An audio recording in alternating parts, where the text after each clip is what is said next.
a little bit, unless you ask me to turn it on whenever you No, want. no, no. It's a free world. So here I've just started recording. So welcome to the 12th week of e-commerce, and happy Thanksgiving to those who celebrate. And I'm going to share a little fun with you today. We're going to start the class not immediately, but we'll have a quiz in the very near future. So so this is today.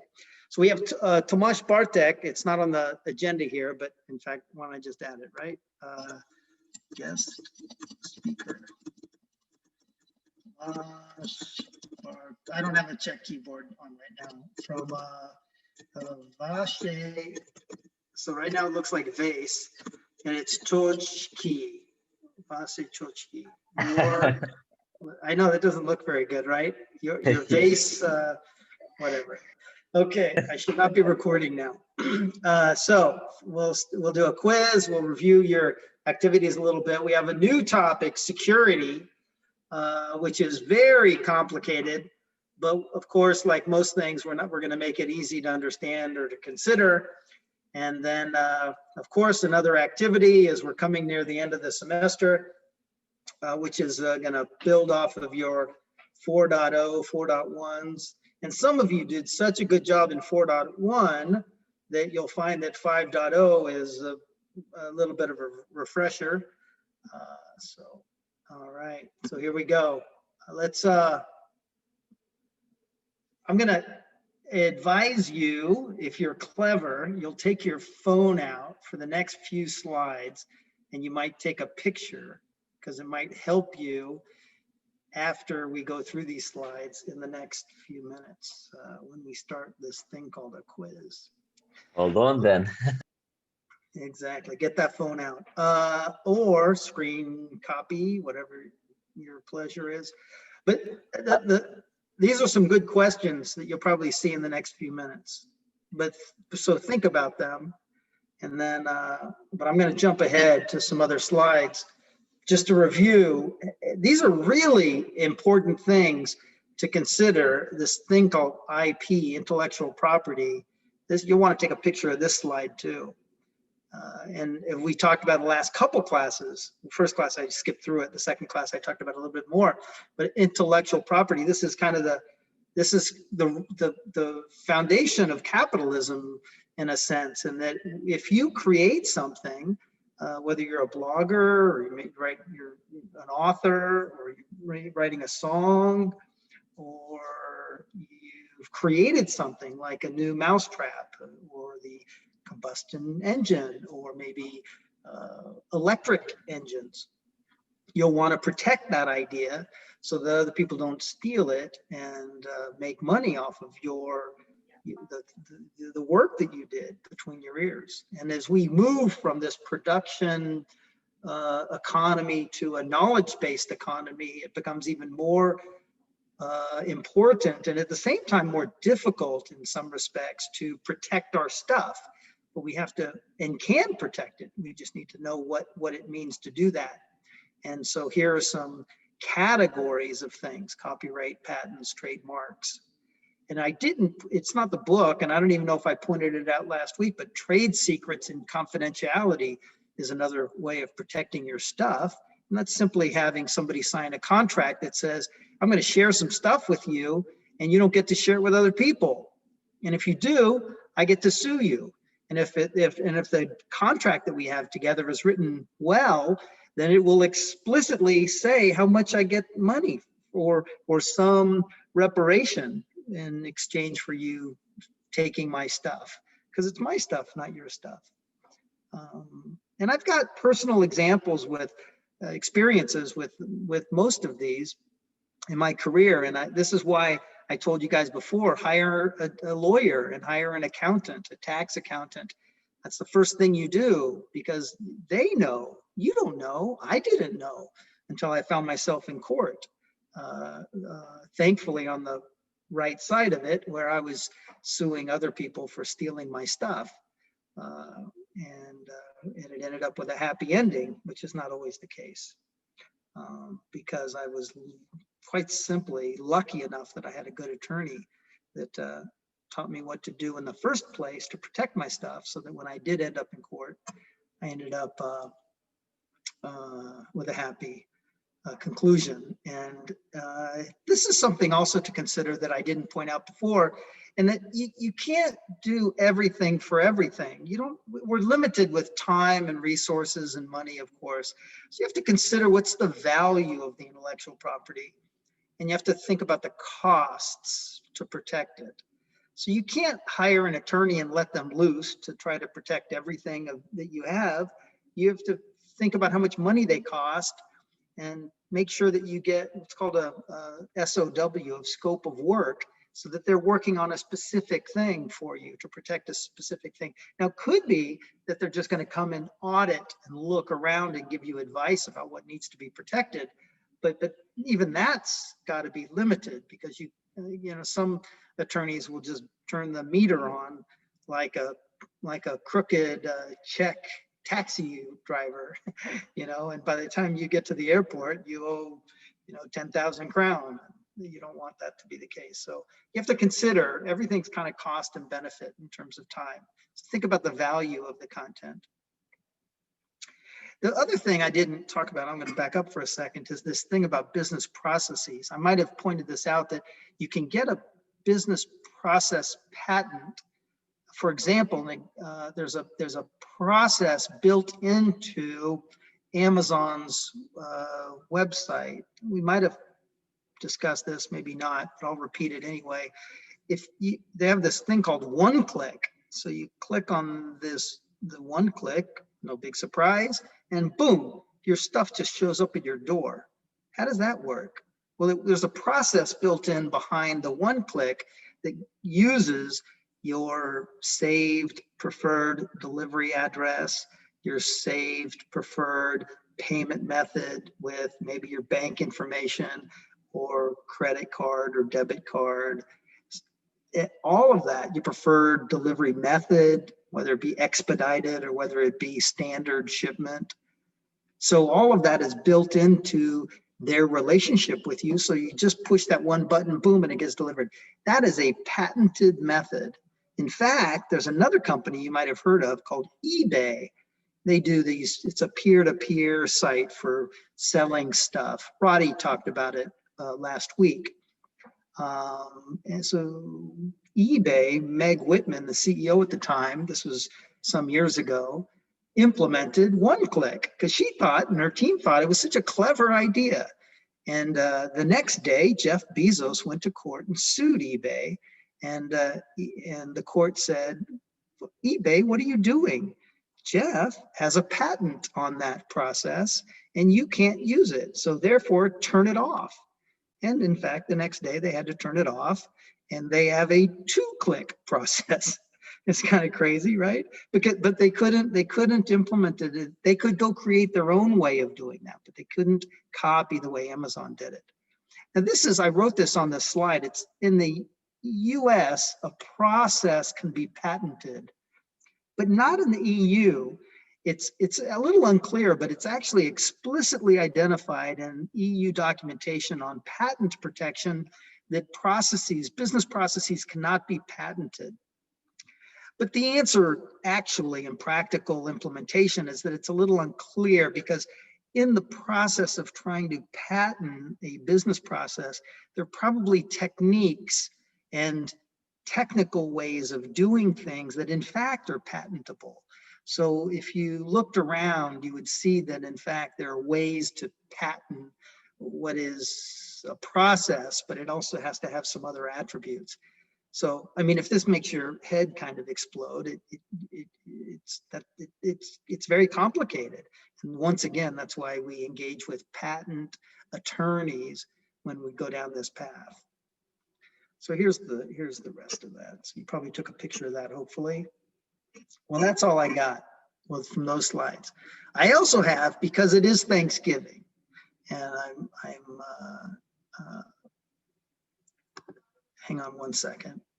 And I'm a thankful guy. I'm going to, hang Hang on one second. I have to go into the class and make a change. So go to e-commerce, go to your e-learning class, if you would. Go to week 12. And go to the quiz. It says week 12 quiz. Mm-hmm. Okay. So here are the instructions for the quiz. It's a 30-minute quiz for the e-commerce class as promised, intended to keep you motivated to consider the content we've covered since the midterm, applying it to real-world ideas. Please read the question carefully and answer precisely and briefly. More is not better, as always, especially if you don't know. School director has asked that I focus on written communication skills, so I'll be looking for complete sentences and good use of grammar. Basic rules and guidelines. You'll like this one. This is your Thanksgiving gift. This is an open book test. Written materials or books on the table are allowed. Surfing the web is encouraged. Be a buyer, maybe a shopper, but don't be a browser. Talking between each other is required. If you have questions, you can ask me or call your mom.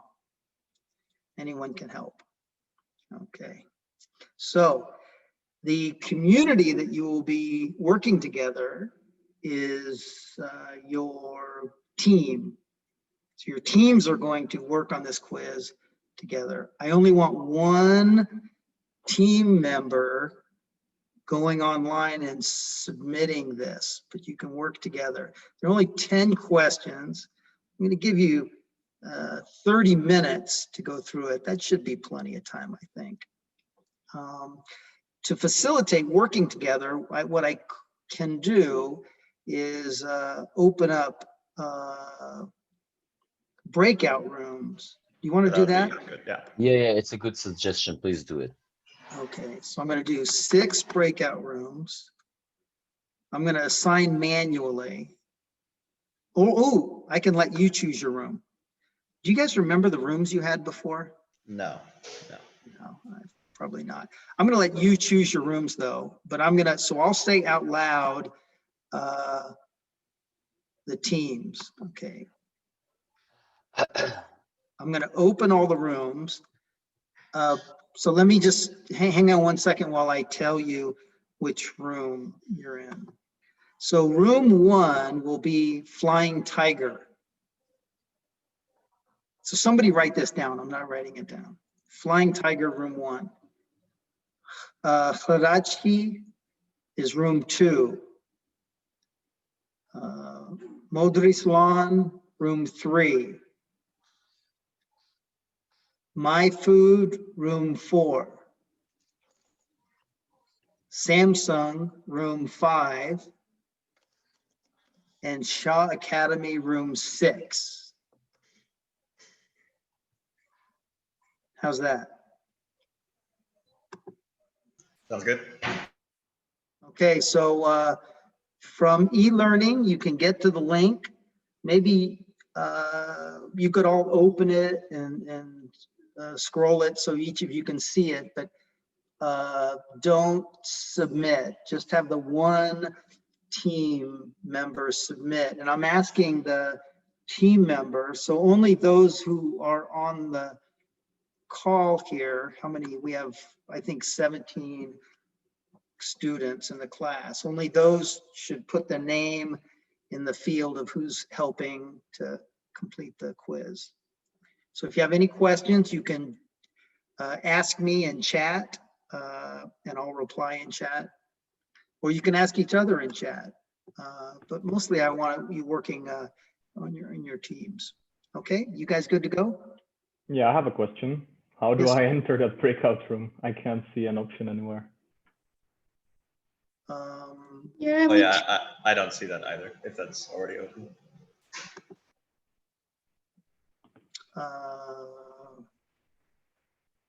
Well, who's, oh, somebody's jumped out already, I guess.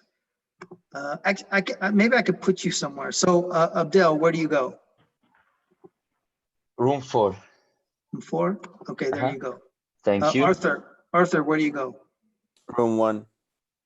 There you go. Benjamin, Room 4. 4.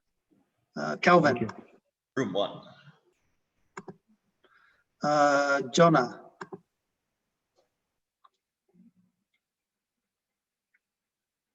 Jonah. She must be in room 2. I'm sorry, she goes where? Room 2. Okay, got it. Lisa? Room 5. Okay. Maria? Second one. Nikita? Room 6. Omar? 5. Sasha? 1. Samena? 6. Yana? Room 2.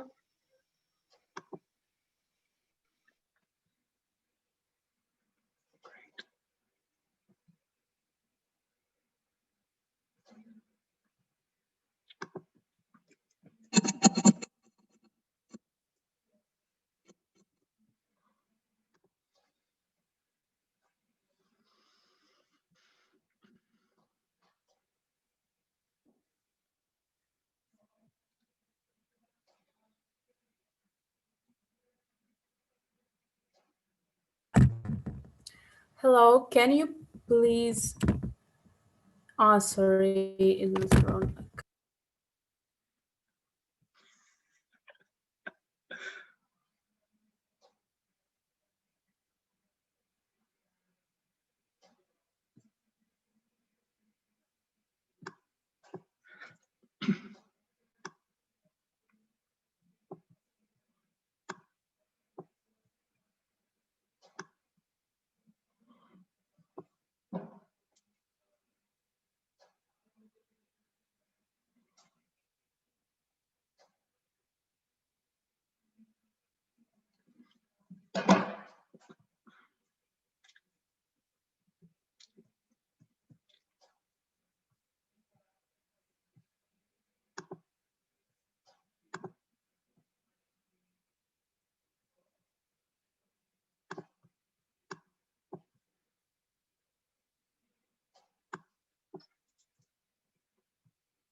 It's perfect. We're done. It's like, yes, there was Modris one. I think you're muted, but okay.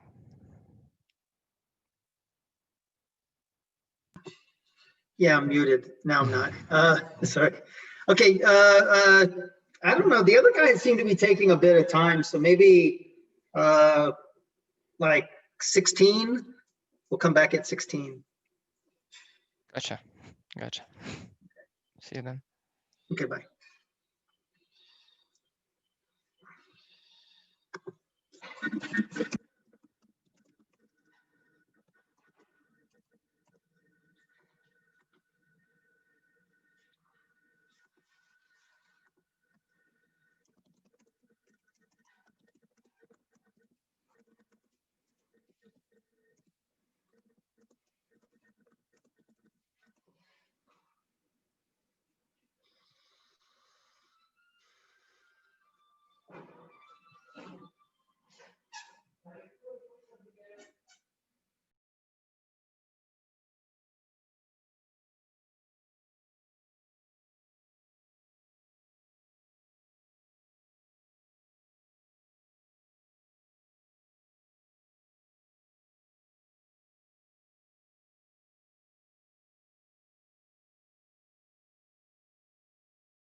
Okay, is everybody done? I'm thinking we're missing a team, I think, right? I've only got 5.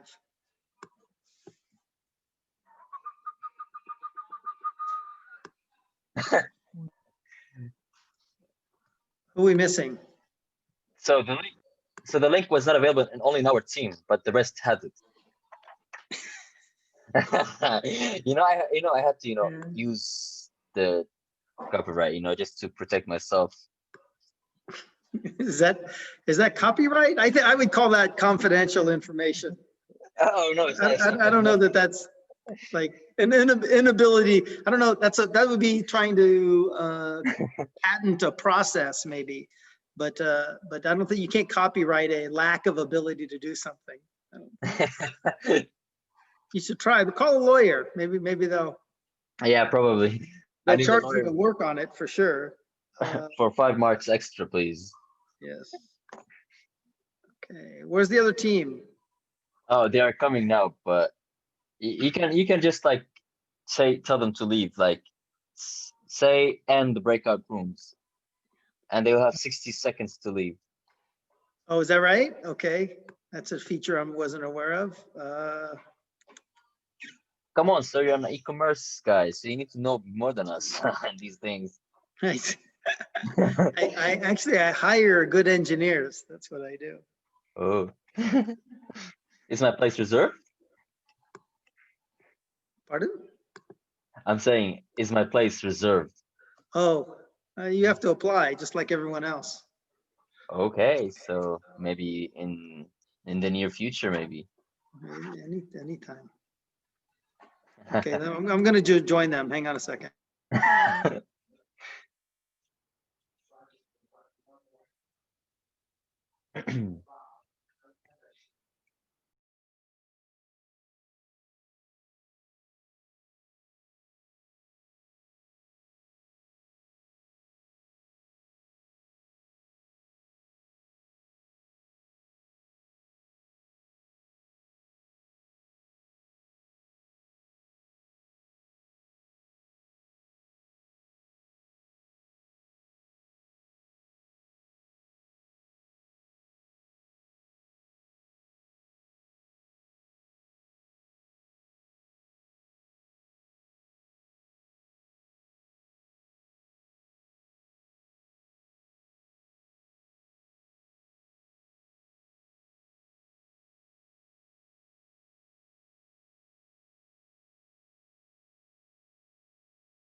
You're muted. You're muted. Yeah, thanks, got it. That took longer than expected. Sorry about that. If half of you can't finish it on time, then it's my fault. That question 7 was a bit of a big boy question. Yeah. A big boy question. I have question 4 and question 3 too, so. Boy spelled with an I, of course, and with multiple I's, so big boy. But, Boys, big boys. Now you have to pronounce the I, just boy. Boy. There you go. All right. Well, I'm looking at it real quickly. I think I can't tell quickly how well you did on that one. Yeah. Oh, I'm going to ask you this question right now as a group. So what 2 professional services should you engage before trying to launch a product or a service online? Financial taxation. I forget the. It was Yep. like a competent attorney and financial Bingo. advisor. You got them both. Yeah, Yep. yeah. Bingo. Yeah. Okay, good enough. All right, let's move into the next topic. So I hope that was fun and educational as part of the process. It's a little on the sidebar, but somewhat related to the general topic, that one I gave you with the New York Times article by Tim Berners-Lee. And I said this back at the very beginning of the class, is I think we really have to stay engaged. And I don't expect that you guys have money in your pocket, but when you do, and you don't have the time to personally be an activist and involved, but you should give your money to people who do represent your opinion and ideas, so that they can go do those things. And this, one of his nonprofits, there's the Electronic Frontier Foundation that I told you about, that works on online advocacy, as well as his organization, the .org. And they're really out, there's so much power by very few big players in the market, that we really do need to be having somebody looking out for our personal interests, even though there are, 2.5–3 billion of us who are very active online. We are not consolidated as a community to support our own collective interests necessarily, and that's what these groups do for us. So that was my interest in pointing that out, is that there are some people who pay attention to this and are looking out on our behalf. Okay, so this next topic is security. We don't have a lot of time to work on it, as we don't have a lot of time to work on a lot of things, but I do want to minimally, what did we do? Excuse me a second.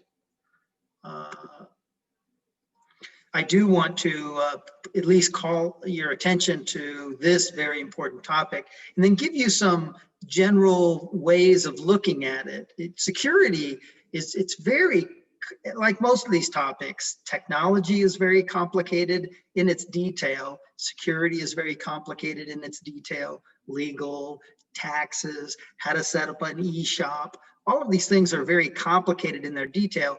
But there are people and organizations and services that exist out there that kind of help us get along our way, at least get us the products and services that allow us to do business without a tremendous amount of risk, or too much risk. So here, let me introduce these concepts. And there are, of course, quite a few slides. And this is already edited down considerably from the 60 or 70 that exist to cover the topic. But, and there are only a handful in here that I think will give you something. And in fact, I've marked them, save this slide.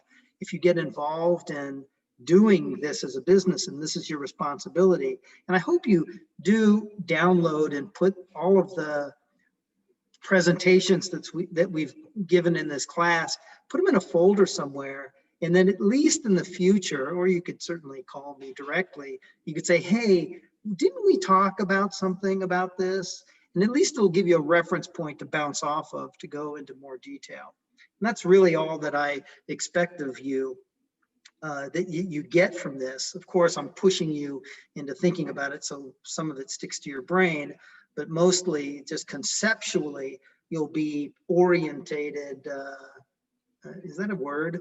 Oriented in the right space, so that you know where to look to answer the questions. So here's security. The recommendation here is to back up, and like a Google map, if you don't know, sometimes you're lost in the forest because you know where you are, and you look around, you can only see other trees. So you back up like a Google map and say, okay, now where am I? Am I in Prague? Am I in the Czech Republic? Am I in Europe? Where am I?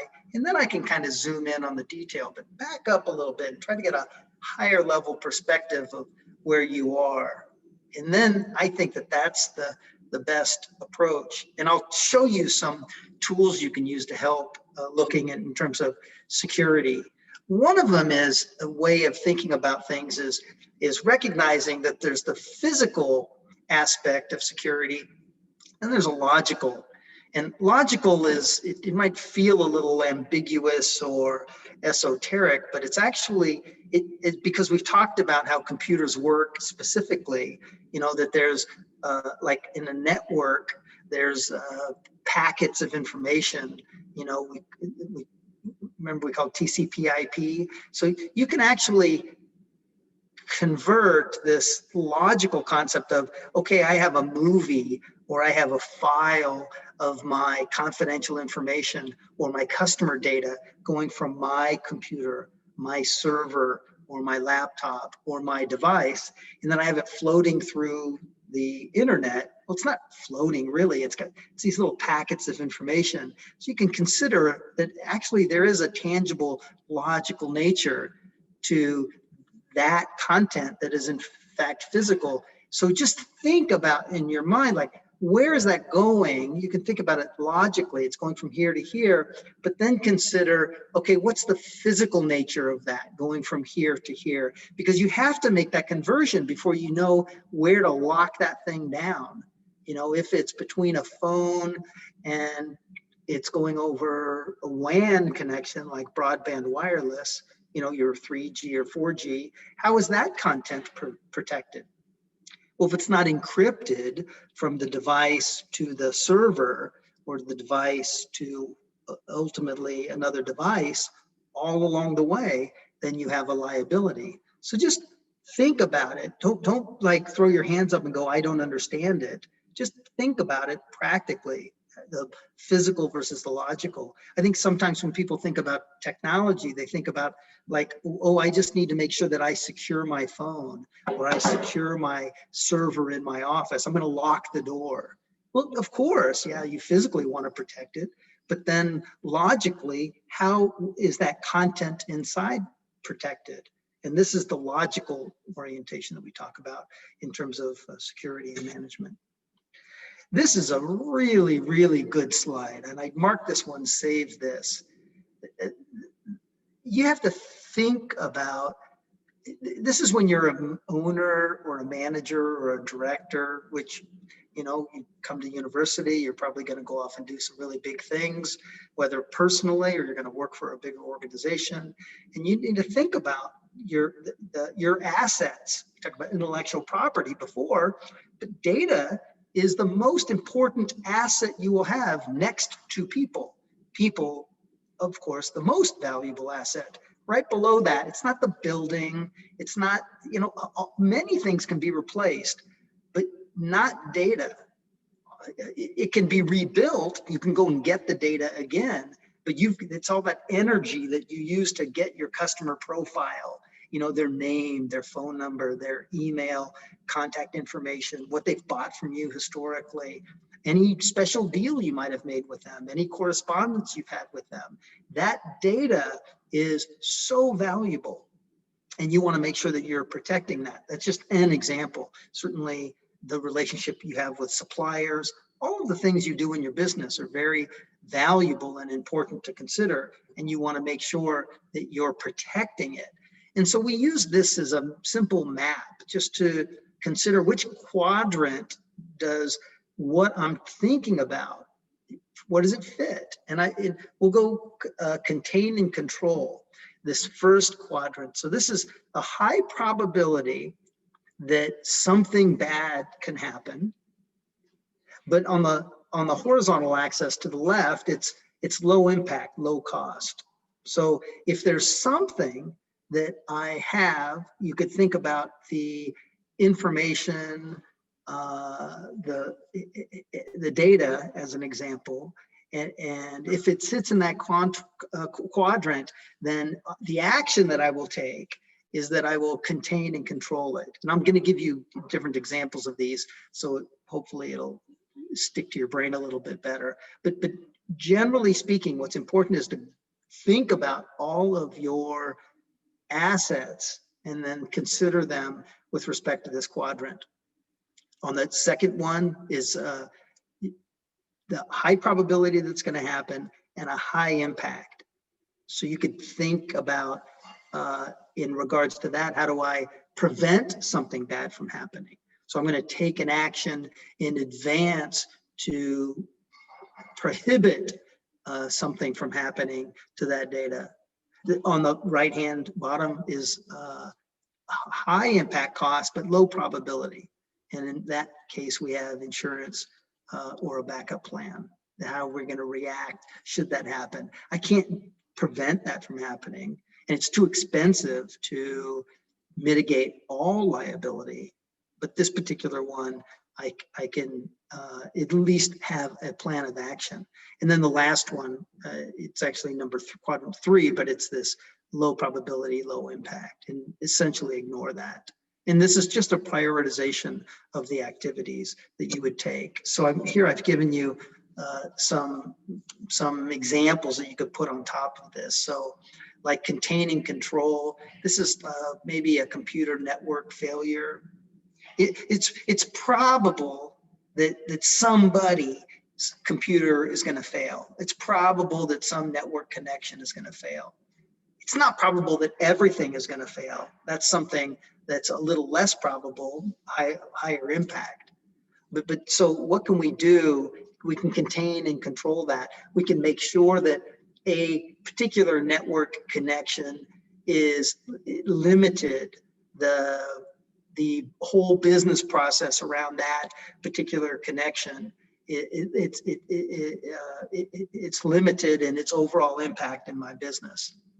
The next one is the prevention. So this is lost or stolen customer files, contacts, contracts, confidential data. This is where we can prevent it by limiting the access to that. This is where we can have access rights. We can employ encryption, where we prevent somebody from being able to get access and stealing that data. It's a high probability. It's almost like leaving your door open in your apartment, in your flat, and expecting that somebody's not going to come and take your TV or your dog. You probably leave the dog, take the TV, but you can prevent that from happening. And so there are steps that you would take. And the last is that you would take an action against is this, like a fire or a flood. This is low probability unless you live on the coast of Florida and a hurricane or 3 come every year. Then and even in that case, you probably would have flood insurance or hurricane insurance. And because it's high probability in that particular case, that you would prevent, you would mitigate the problem that you would have. You wouldn't put servers in the basement. I understand that from the floods here in Prague, that there were a lot of businesses that had a lot of technical equipment in the basements of the buildings along the Vltava. And since, I think it was 2002, and since then, you'd have to be an idiot to, put a server or any equipment or data on devices in the basement along the Vltava since then, because it could happen again. And then boom, I think it was 2012, something like that. You guys yet had another flood and it happened again. So one has to consider these things. But the point here is that we can organize we can look at our business generally and look at the aspects of our business and then say, well, where does that particular asset fit, and then how should I treat that? And the last one I didn't talk about, but it's this unimportant communication. There are a lot of things. There's a lot of things that aren't important, and it's as important to take the things that are not important, funny turn of phrase, but and not even worry about them. Don't treat everything the same, because you have a limited amount of time and resources. Here's another one to consider, and this one I think is beyond the average person's consideration or consciousness when they're thinking about technology. They think like, oh, it's somebody else's job. And I was fortunate enough to start in technology and have my basic training, even though I'm business marketing and finance. I worked for IBM for a couple semesters as an intern, doing application development and testing and usability, end user usability testing. And so from that, I got a deeper understanding of technology. But so when I started my business, I knew in advance that it was important to follow. That's why I say on this file as well, save this file, save this slide. I would work with engineers and they would tell me, hey, that's not important for you to know. You don't need to know where the log records are for everyone who signs into our system. You don't need to know when somebody tries to sign into the system that's unauthorized, that tries again and again to sign into our system. They constantly would tell me, well, all the things I didn't need to know. And I let them talk for a few minutes. And I told them, okay, I appreciate your opinion, but yeah, I do. I need to know that. I need to know the password to every system that you have access to as my lead engineer. And they would say, well, why would you need to know that? And I would think, well, because what if you got hit by a train?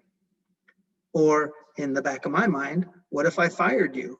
I mean, what if you did something that was really egregious and I needed you not to be here anymore? But this is the business. This is my business. This is our business. All the employees who are still here, I'm responsible for their employment. The only way that works is if the business continues to go.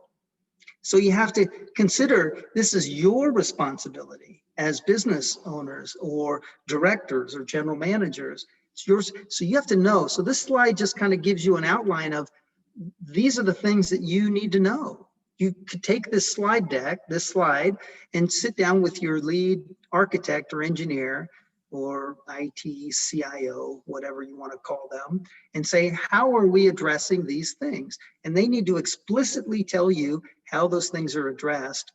And you need to know exactly how to get access into all those systems. And they need to share that with you. This is not a hide and seek game. You're not going to wait for some disaster to happen. And I don't have time to go through all the stories, but I have a story for every one of these things. I have fired people and then I've needed their backup to come in and take over their job. How does that work? It only works if I have access to all the things that all of my employees have access to. And then I can hand that over to somebody else.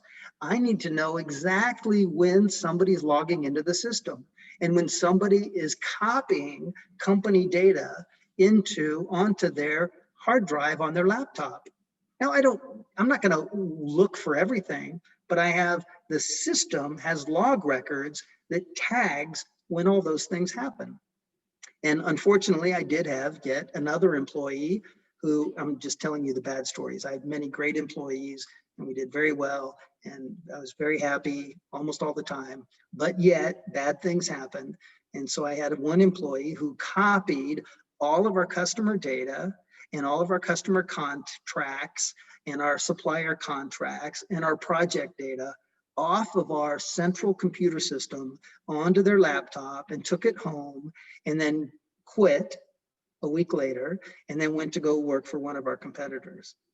And I was shocked. It was actually a very nice guy. I thought, he was I visited he and his wife in the hospital when he had his first kid, but things happen, and he was motivated by money, and my competitor paid him a lot of money to come work for him, and as part of the deal was to steal all of our confidential data, intellectual property, and so we sued the shit out of him, and it took me 2 years and a long court case, but they ended up paying a lot of money. And the only way that worked is all of these things on this slide I had control of, and I could go back and I could take my IT administrator and I sat down and went through all the log records and saw exactly which databases this guy went into, exactly which ones he copied, exactly when he copied them. He had his access rights on the system that anytime he went and touched something, all of that shows up in a log record. So it sounds very kind of techno, but essentially it's like looking at a security tape after somebody robs the bank. And you can go back. And so I was able to present that to the judge. And I mean, not me, but our attorneys. And it was irrefutable.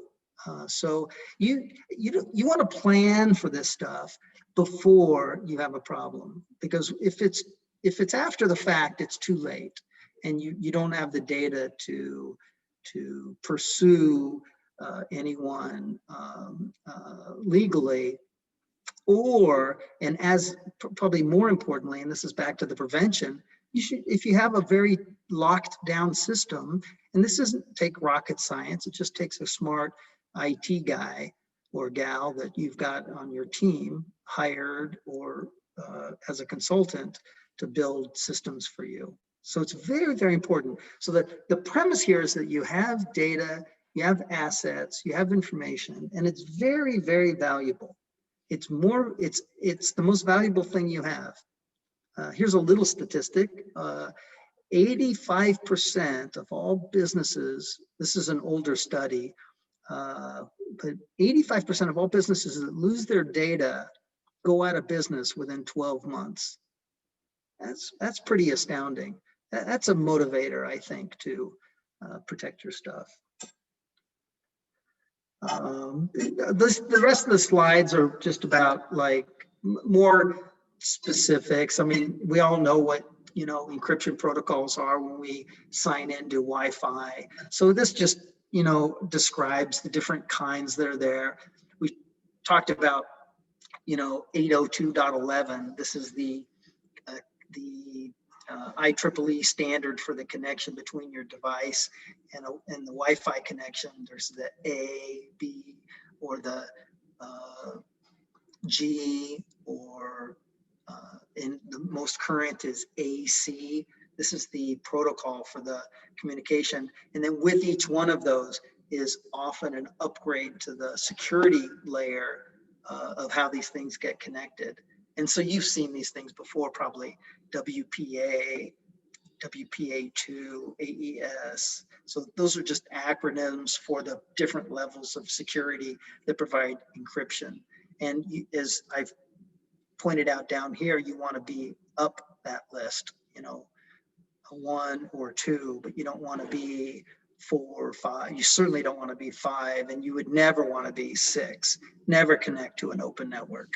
You're just asking for somebody to climb into your system and hack your ID and possibly collect information that would allow them to steal your identity.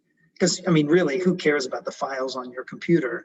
It's probably, if they can steal your identity, that they could get into other databases like your bank, and then that would probably not make you very happy.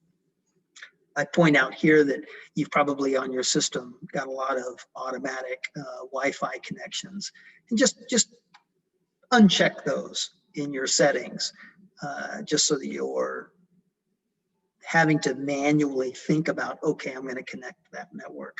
But automated anything is not a good idea if it's related to something that is secure.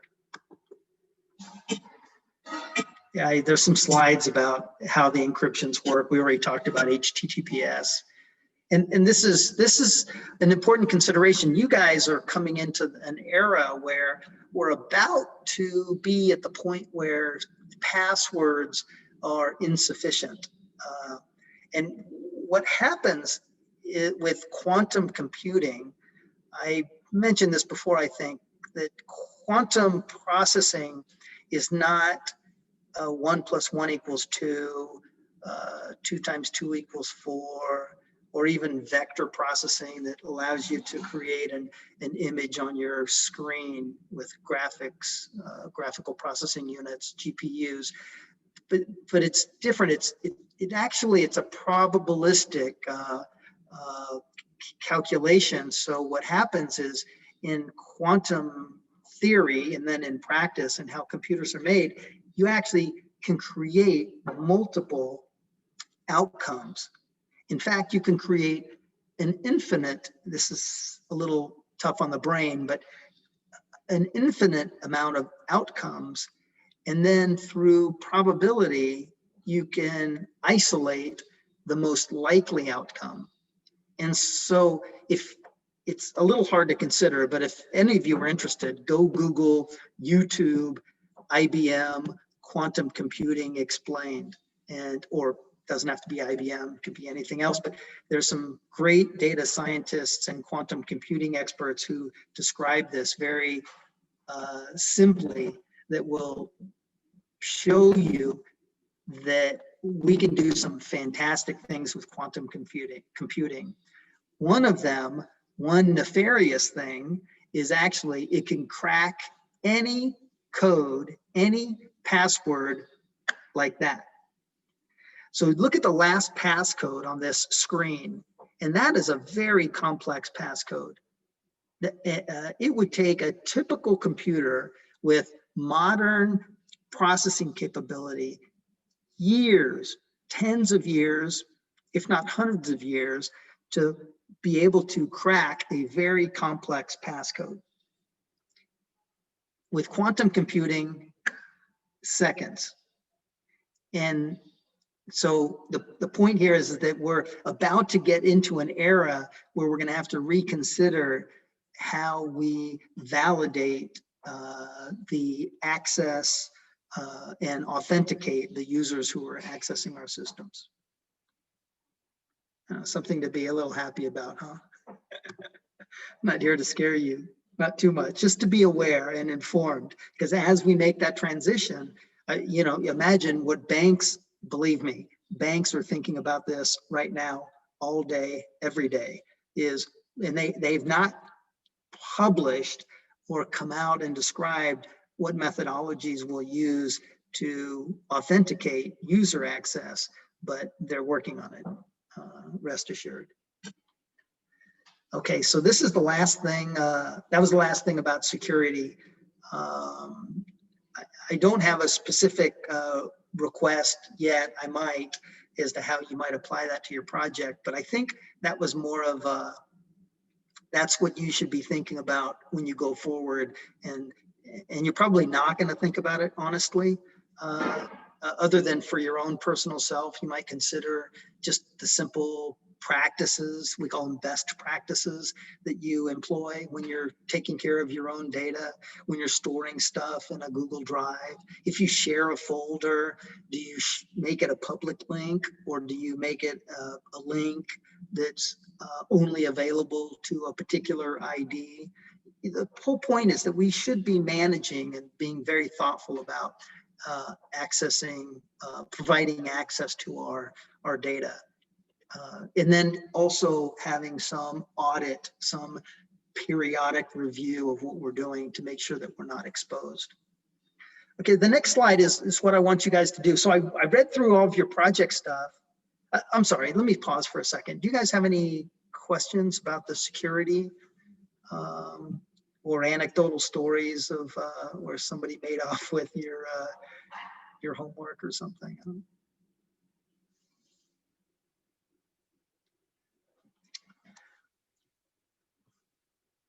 That's okay. This one's it's kind of a tough topic in that it's one of those things that I don't think you become really good at until you have to. And I'm only inviting you to think about it before you have to. And that especially when you go do something for real, that this is one of those things right alongside with getting a lawyer and a tax attorney, that you get a security expert to say, what do I need to consider here to make sure that I don't get into trouble or expose myself to risk that I can really control, and using that quadrants to sit down and say, okay, what do I have and how should I handle each type of asset? So here's the next topic so I want you to take, I went through your projects and they all look really good. Some are really good. Some went further than I had expected. So which will make this next activity maybe a bit of a redo or reconsider, but most of you, this will be for the first time. So what I'm going to ask you to do is go back and watch the tutorials in setting up campaigns for Facebook or Google, and I want you actually to make 2 ads, and it's not just the ad that I'm looking for, it's the whole campaign. I want you to be considering all of the aspects of the campaign. So you've already identified your target market, and I think in this last activity, most all of you were very good at narrowing that target audience. And now I want you to, looking at the ad, and by the way, maybe it's in the tutorial, maybe it's not, go online and find out to launch a campaign on that platform being whatever you're targeting, could be Instagram, could be Facebook, could be Google Ads, could be whatever. So find out from that platform what ads you're going to place and what are the attributes for that ad. And I've given you in this slide. So here's an example for Google Ads, historically called AdWords, now called Google Ads. But this is a particular campaign. So this is an ad. So I've got to fill out that level of detail. I want you to do that in this activity, 5.0. You build a specific ad with this level of detail. You have to, in the description line, this is your call to action. This is the text that will show up below the ad. And you want that to be something that says like this, free delivery over $25. That's that call to action to get somebody to click on that and then to go order flowers from you. Well, you're not selling flowers, whatever it is that you're selling. So that's the level of detail I want you to do. But also I want you to go online and find out how much are ads. And we have different kinds of ads, right? And it's based on what your objective is. And by the way, so now we got to back up a little bit and say, why am I doing this? Is this for awareness? I'm on my funnel.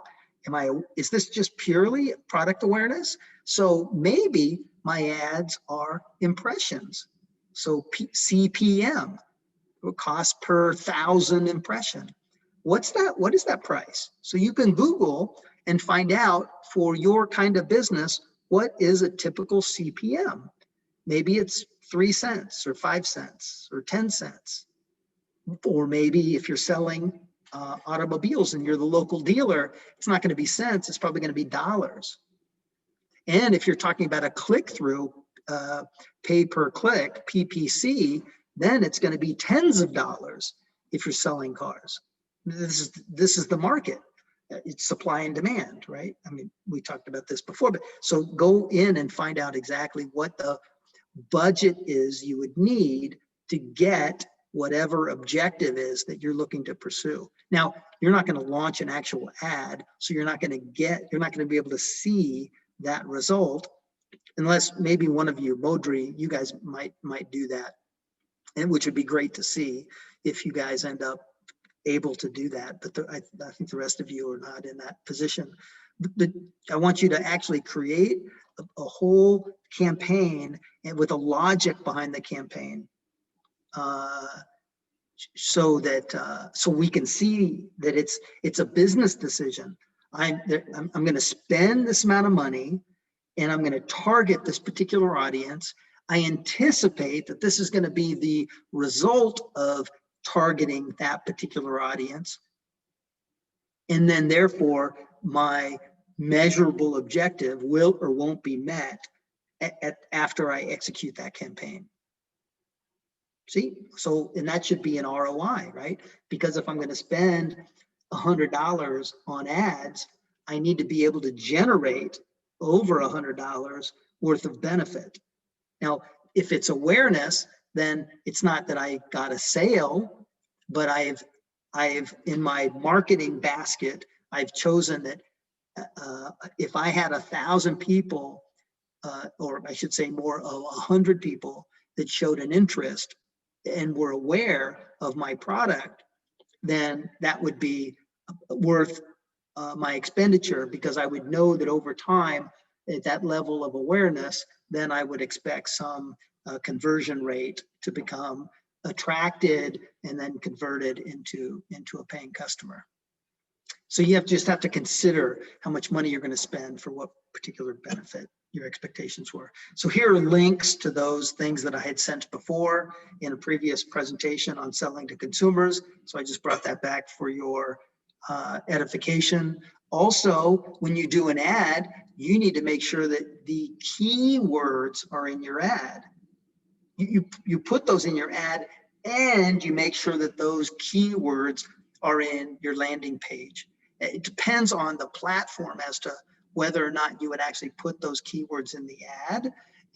But for sure, for SEO, you would have those keywords on your landing page. Remember, it's a page. There's no such thing as a website. I mean, there is, but it's kind of a collective reference to all of the web pages. There's a home page, and then when you click on something, you might go to some product page. It could be a catalog, could be customer service, the lead customer service page, or could be a page that's dedicated for a particular campaign that you've launched. And so this goes back to what I'm requesting of you in your project. And I think one team did this. You actually created you did, and I'm asking you, the rest of you, to do this, create a landing page. So if I have this particular ad that went out and my user, my target audience clicks on that, where do they land? What I'm asking you to do here is actually to bring together the things that were introduced during selling to consumers. And remember, in selling to consumers, we had the 3 behaviors. We had the buyer, we had the shopper, and we had the browser. Now, I pulled those out because those are kind of the most important. There are others, but those are the ones that we can kind of zoom in on. Well, imagine when you're putting an ad out, you want to, what kind of client or prospect are you targeting? And then when they land on your page, they call that the landing page. When they click on this and they go to your page, what is the objective of that page? And then you have to think about, well, where's the buyer coming from? Excuse me, buyer. Where's the user coming from? It could be a buyer. It could be a shopper. It could be a browser. So I just need to make sure that that page is considerate. Now, that's very confusing, or not confusing, but that's very difficult, and it's complicated in how you might do that. So what I'd like you to do in this exercise is to just make it simple. Just if you're going after a particular user and there's a particular call to action, just make sure that that call to action is represented in your landing page. That's all I'm looking for. But I want you to draft that. Now, just if those of you who are not graphic design experts or artists, I'm not looking for you to create a beautiful web page. You can use something called a wireframe diagram. And it's just the equivalent of, like, if I told you to draw the Mona Lisa and you drew a stick figure of a woman, that's fine. That's essentially what wireframe diagram is. It's little, just kind of stick figure representation of the layout. And you can just Google wireframe diagram if there's not a link in the presentation here, and you can see what it is. And how you do that, I don't care. You can write it with a pencil and then just take a picture of it. That would be fine for me in the most crude form, because what I'm looking for is, are you considerate of the layout of that landing page, and then the content of the landing page, all of the things that if I were a user and I was attracted by your ad, that all that stuff would be on that particular page. Included in the page below would be, in the description, would be your list of keywords. And you can Google, actually, you can connect with Google and ask them, what are the keywords? What are the high value keywords that are associated with my particular product or service? They actually have advisors who are available if you open an account to use Google Ads. They will help you find the keywords.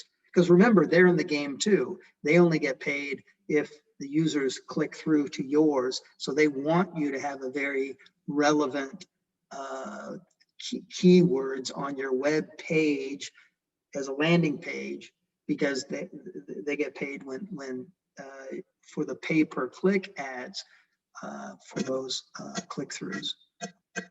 Okay, I think that's about all. I've just included slides from previous discussions, just so you keep coming back to this, because this is really about a customer journey through the process of the funnel. And that's what you should be considering when you're attracting clients. Yeah, here's an example of some wireframe diagrams. I didn't update that slide. That's not complete. So ignore that one. I'll delete that. Actually, I'll just delete it right there.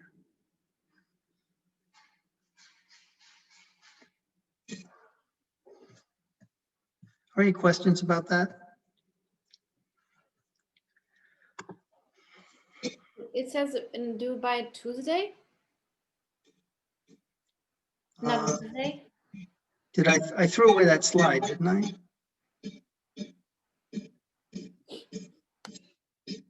Were you reading the last slide? Yeah, I was reading that slide. Yeah, ignore that slide. That's an ancient slide. No, this is due by before next class. So the evening before the next class. Cool. All right. Well, these are uploaded actually already to e-learning. I just need to make it available. So why don't you guys take a break for a minute, and then Tomas Bartek is joining us from Vashki Chochki. So he'll be on starting at 5 o'clock. So I'll see you in a handful of minutes.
Okay, he's about to join.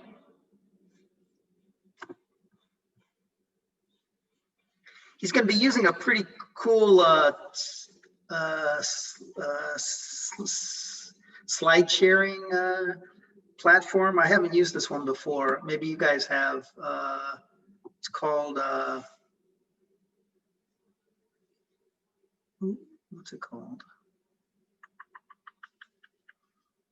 That's funny, sharing via Google Docs, but the app was called Slidio or Slidio. Any of you guys used that before?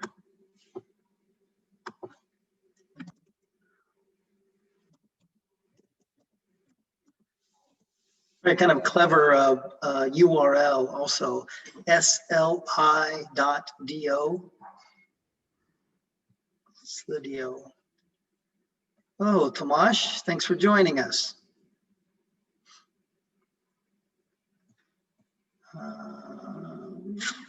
Unmute and we can hear you, I think, if you'd be so kind. Can you hear me now? I can hear you now. Thank you very much. We can even see you. What a good looking guy. Okay, thanks. Other than being really smart, he attributes a lot of his success to being so handsome. So. You're funny. Yes. That's what your wife told me. So here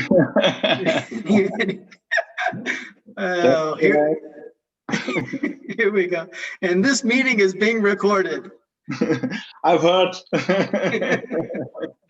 All right, so let me quickly flip it over to you. So I've given them a background just generally that you're an alumni of UNYP's MBA program, that you've got almost no experience with e-commerce until you started doing this. And now I would suggest that you're probably one of the smartest guys in e-commerce, specifically selling to consumers that I know. And so I appreciate your time tremendously that you've taken out an hour of your very busy day, because just because COVID is around and you're running a retail shop by no means means that you're just kind of hanging around waiting for the doors to open because you're peddling online all day, every day.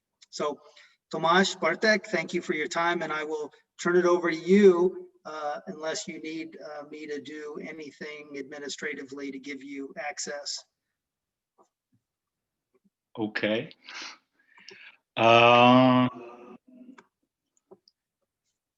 It just reminds me, Jeff, that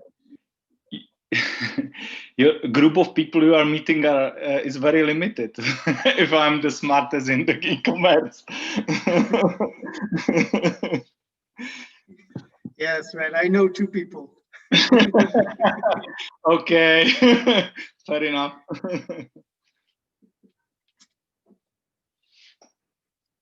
Okay, so we have the other students online. They're all muted, and as they might have questions, they'll unmute and ask questions. But other than that, you could just go and introduce. Okay, I'll do. Maternity. Okay, guys, so I will share my screen with you.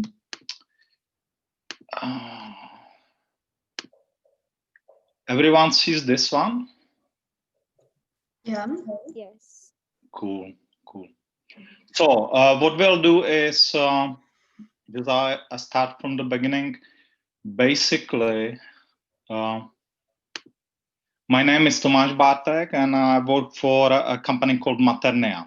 I will introduce Maternia further, but for now, it's enough to know that we are selling eyewear through the internet, and we are also selling eye care through the internet and offline.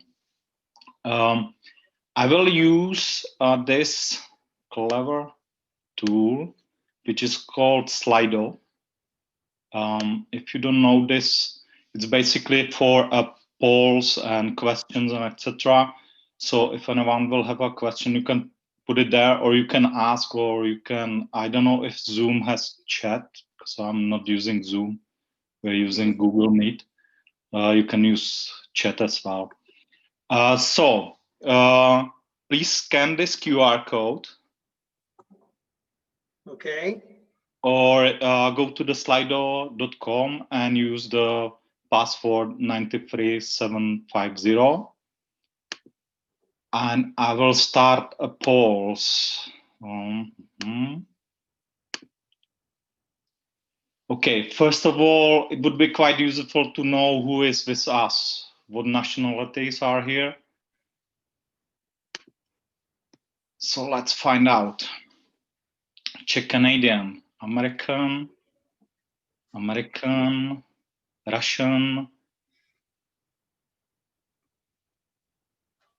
just 3 people. How many people is there in the call? Very shy group. Now that you've asked them a question, now they're gonna do the QR code. I think before you ask them a question, they're like, hey, I don't have to play. There should be a 17 or so, I think. 17 people, okay. Kazakhstan, okay. It's dominant. Polish, Guatemala, Palestinian, another Czech. Okay, so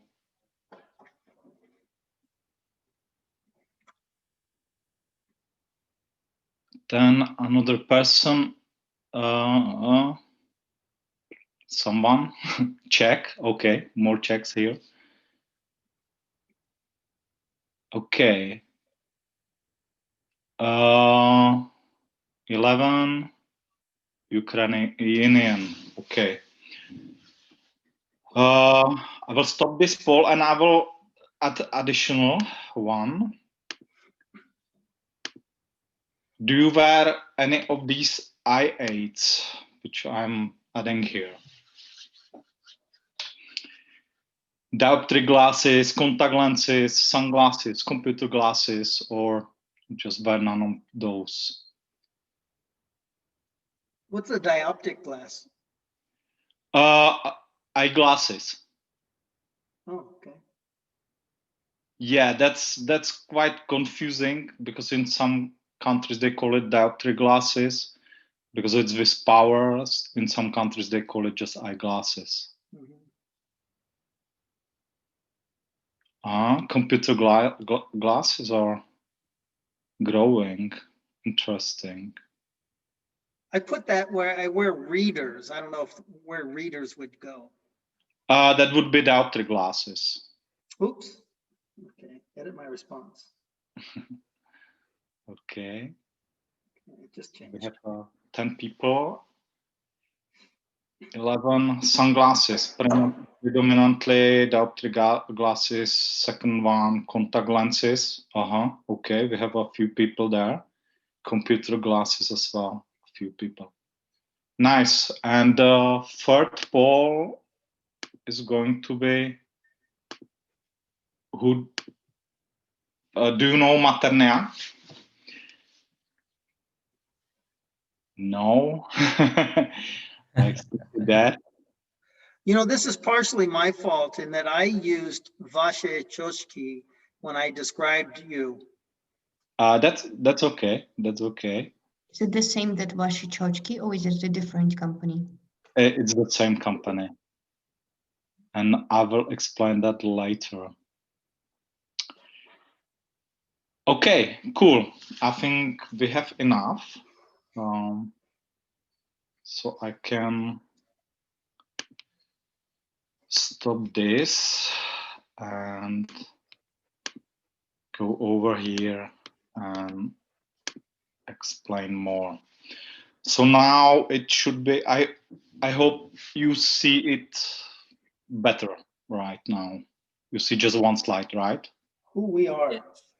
Okay.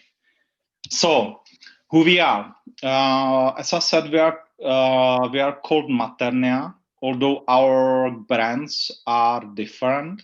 Because as in Czech Republic, it's used SRO, or the company itself is named Maternea, but we have various brands. One of them is Vase Chochki.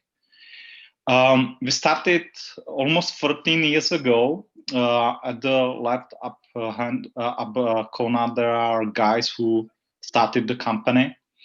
It was at the time when it was quite easy to start e-commerce. Not from the point that all the tools and the internet was that smooth as it is now, but it was easy to disrupt the market. Because the opticians at that time, they were very expensive. For example, in our case, contact lenses cost more than twice in offline stores than it cost online. There was not such competition, and it was easy for us to actually penetrate the market. As these two guys started, one of them was leading the company. Unfortunately, 6 years ago, there was a quite big tragedy for the company. One of the guy actually died in a car accident. And for that reason, there was an appointed CEO for the company. That's Jirka Orban at the top corner on the right. Currently, we are about 100 people. This is our last picture down in the left corner, when we were able to gather all of us on one place. It's more than a year.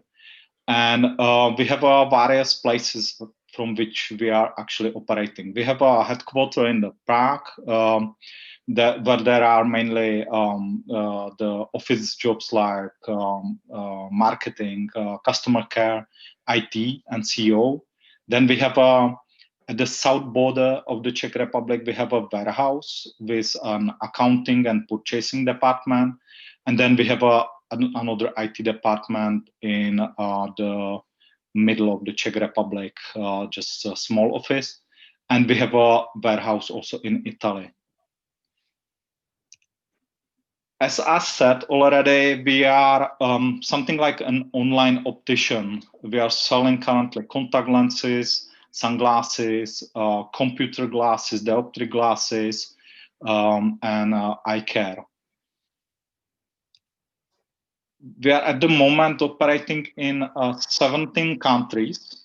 And here is the difference. As we are called Maternea now, we are called differently in some of the countries.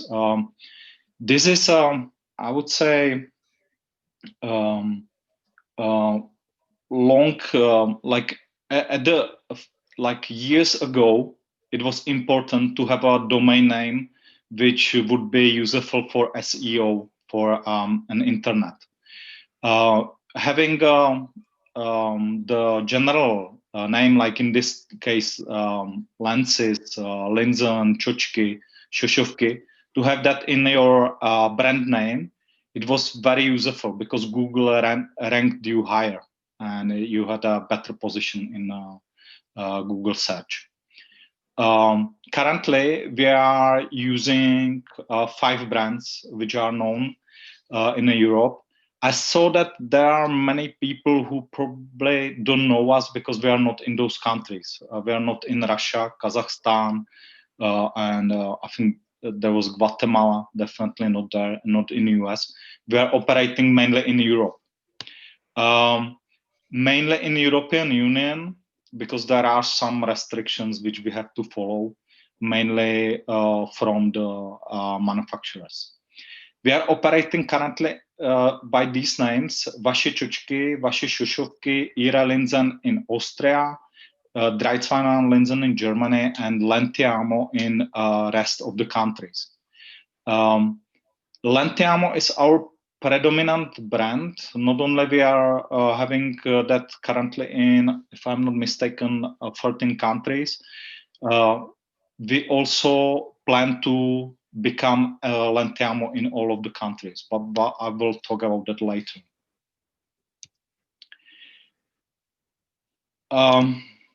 Some basics of the marketing.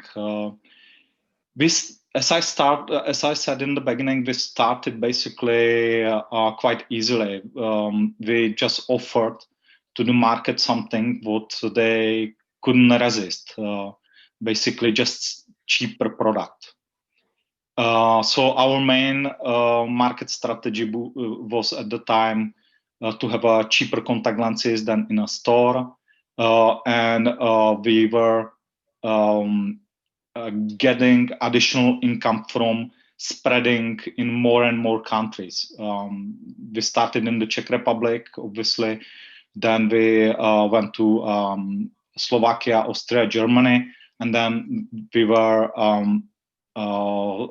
spreading all around the Europe, basically, to get the advantage of the higher sales.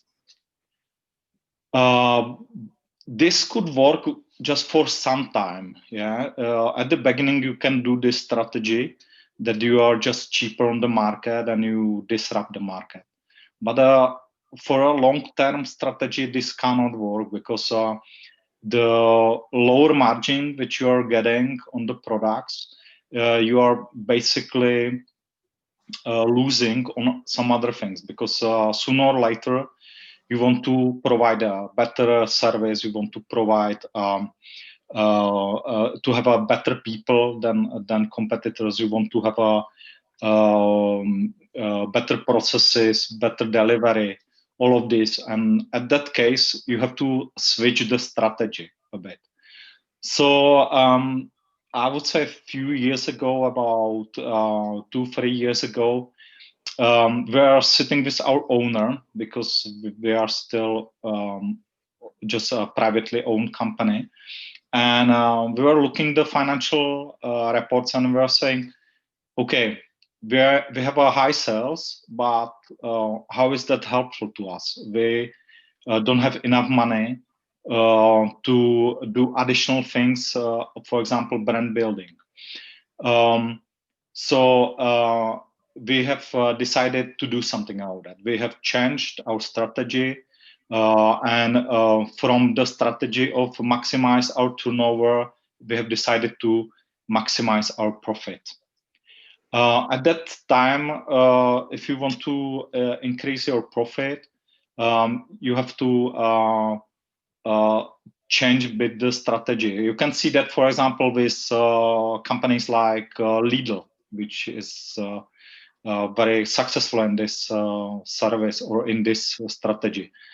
You basically start selling private labels, you add additional products and categories on the website. You add better service by providing better stores, or you have some additional people which you wouldn't have, or you would have better people. You can see that with Lidl, for example, if you look on the market, Lidl is always the company which is paying the highest salary to their cashiers. Yeah, and the main reason is because they, compared to others, have a higher profit on the product, and that's mainly because they are selling, for example, the private labels in higher quantities than the others are doing.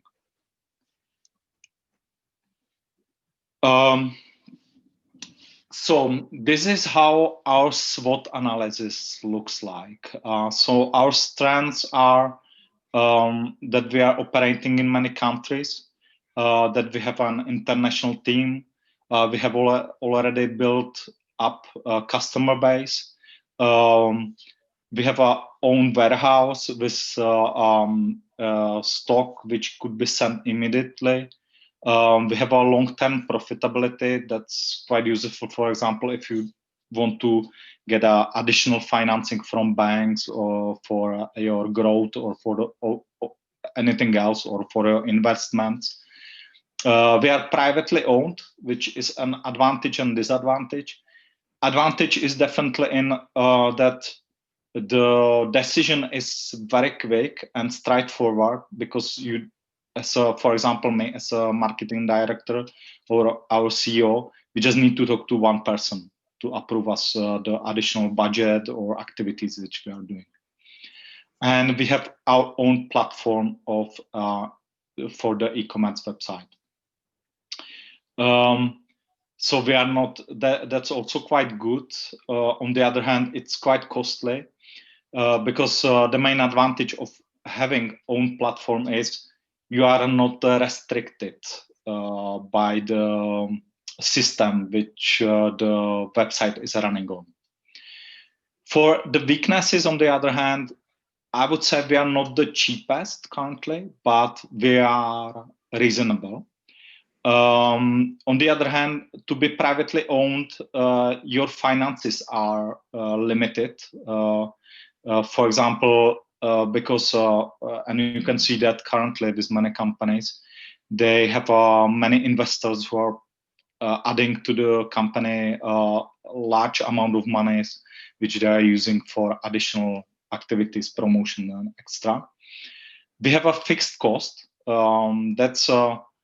That could be a disadvantage or weakness when you consider that you have to pay every month certain money for your staff or for your warehouse, whereas other companies are using, for example, drop shipping or some other services.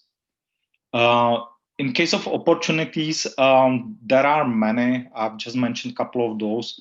New product categories, private labels, that's a big opportunity for us, meaning to have our own contact lenses, to have our own sunglasses, computer glasses, dioptric glasses, to sell in a wholesale and to provide additional services. It could happen that for a future we might be doing eye operations or something like that as well. In case of threat, then there are many as well. For example, with contact lenses, it's commodity product very much. If you know your prescription, you can buy the lenses everywhere. And some of the big companies, they know that. So Amazon is already selling contact lenses, or some big opticians, actually, due to the COVID especially, they have decided to start selling online. Also, our threat are product manufacturers, which we are dependent on since our portfolio is, and we are mainly reseller. Also, there are some other threats like price of delivery. Every year, delivery companies are increasing the cost which we are paying for the services, and as well, there are threats like laser operations, which could be a game changer, for example, for contact lenses. In case of USPs, the USP stands for, if some of you are not familiar with that, it stands for unique selling points. And in our case, we have a unique selling points against the competitors in offline territory and also for those in online territory. So for offline, we have a better price always than them. We have a stock which is on store, or we have it on our warehouse. We have a larger selection than any of the stores can have because they are always limited by the size.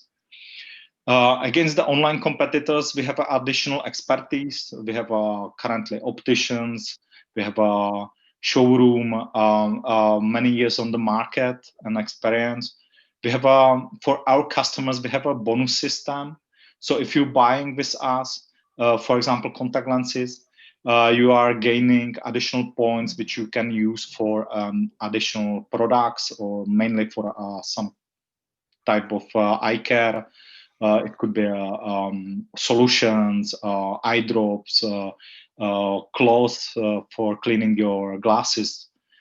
We have fast delivery guaranteed. For example, in the Czech Republic, we claim to send goods within 24 hours. We have many pickup points in the Czech Republic, which is quite important in the Czech Republic because people are used to go and collect their goods.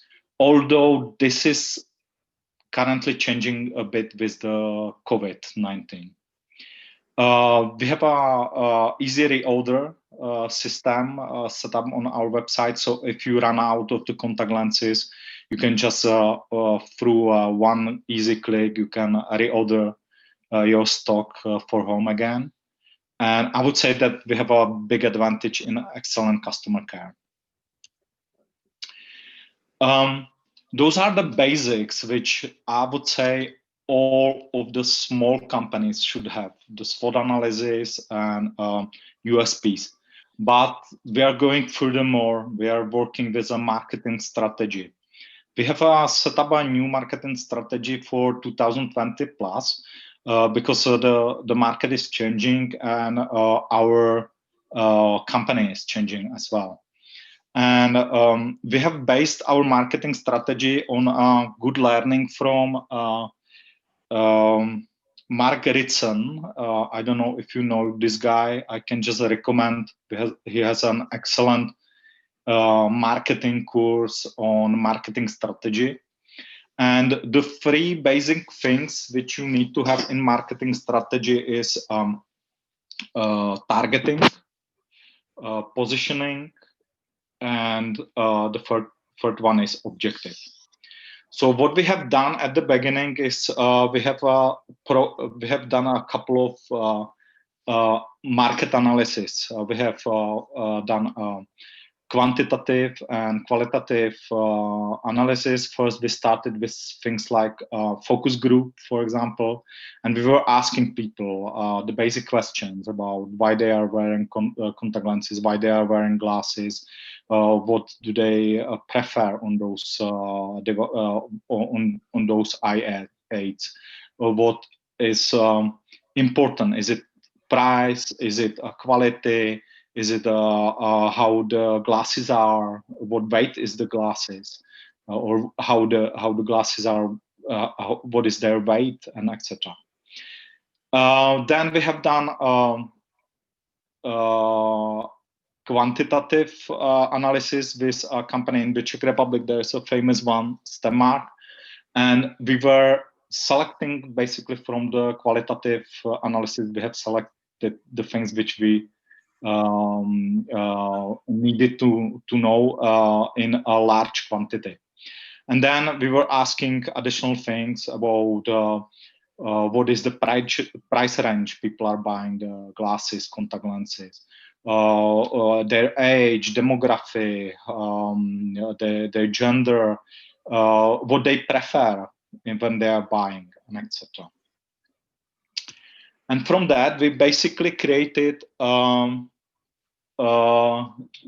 market segments, and we created targeting. So we have been able to actually analyze the market, how big the market is, how much money lies on the market in a certain category, and how much and what are the target segments of the people on the market. So what we have found out is that approximately in the Czech population, there is about 8% of contact lens wearers. Those people are predominantly younger, and that makes sense because a lot of people, their eyes are changing, or eyes vision is changing when they are about 40, 45, and many of them, they need lenses which they are for a short and long distance. And second, people in their 40s, they also change their lifestyle. So they are not that active. They don't need specific lenses. On the other hand, in glasses category, we found out that there is a 55% of people in the population which are wearing glasses, not all the time, but they have at least one glasses. And you can see on the other hand, the from the frequency graph on the slide, that in this case, the people how they are older, they are more inclined to wear glasses. We have created basically the targeting segments. There is an example on the right side. So we selected people who are buying non-branded glasses and those who are buying branded glasses and those who are buying luxury glasses. We selected, we specified those clusters and decided on which of them we would like to actually get through our communication. So as you can see, for us the lowest target group are Scrooges. Those are people who are buying the glasses for less than 1,500 Czech crowns. And although the group is quite good, big, the value of the group is small, and in that case, it doesn't make sense for us to actually target these people. So we have decided more to target people who are price sensitive, but they want already good glasses, people who are quality lovers, and then also pensioner with money, or at least we call these groups like that. We have created for these groups, and this was example for diopter glasses, but we have the targeting for all of the categories which we have on the website, and we have created personas for these people. Yeah? So each of the person we know about, we can imagine someone for that group specifically. So this is very useful if you are doing, for example, content for the website. If you are creating the campaign, so you can think of, hey, how would Philip think about this campaign? Would that be interesting for him, or would that person actually stop on the street if they see, or if he sees our board, big board there, or something like that? So you can use it for many things. Way of the voice communication, the style of the picture which you are going to communicate, and basically the message which you are going to communicate. The second thing is positioning. In our case, we have decided that from our brand values and from what we see that we are actually good or better than the competition, that we'd like to be a friendly expert. That's our main point. And what it stands for is humanity, affordability, quality, availability. In our case, humanity is basically that we want everyone to know that there are people behind the brand. So on our website, you can see that we have always a picture of person who is responsible for the website, or a customer care which is responsible for the website. We are transparently adding these people on our leaflets for when you buy glasses on a store or online. We are transparently communicating our team in various places on websites or in our leaflets. Affordability, that means basically we don't want to be the cheapest, because there's always going to be someone cheaper. Yeah, that's for sure, and it's a never-ending story. But we want to be affordable for people. So if they compare us to someone else, they say, yeah, okay, they might be 150 Czech crowns or 200 Czech crowns more expensive, but I trust them more because they have this expertise, they have a good services, they have a good reputation. So I would rather pay those additional money, but they are not that expensive as, I don't know, Grand Optical or Focus Optic or the general opticians. Our main focus is also on quality. We want to sell the people good glasses or good products. Therefore, we very often are selecting, or not very often, but every season at the beginning, we are selecting all the glasses, frames, and sunglasses. We are selecting those personally. We are going to the manufacturers, and we go through thousands of frames, and we select only those which we think make sense and are good for the customer. And availability is our products. We have a large stock on our warehouse, and we are able to deliver quickly. In some cases, we don't sell only the products which we actually have on our warehouse. For example, sunglasses and glasses, we sell only products which we have on our warehouse. We don't sell anything else. That's on the other hand, some kind of differentiator against the competition, because very often what is happening with some of the competitors is that they are selling already goods which are in a warehouse of their suppliers, not in our case. What is this good for? Basically, this drives our decisions for growth and innovation. There is a huge debate lately about if we should be using voice robots, which will be able to communicate with the customer and maybe answer some of the questions. And here is the debate. Since we have in our positioning humanity, should we do it or should we not doing? Or should we do it and be transparent and say, this is also our part of the humanity? Then it's communicated in our voice for public.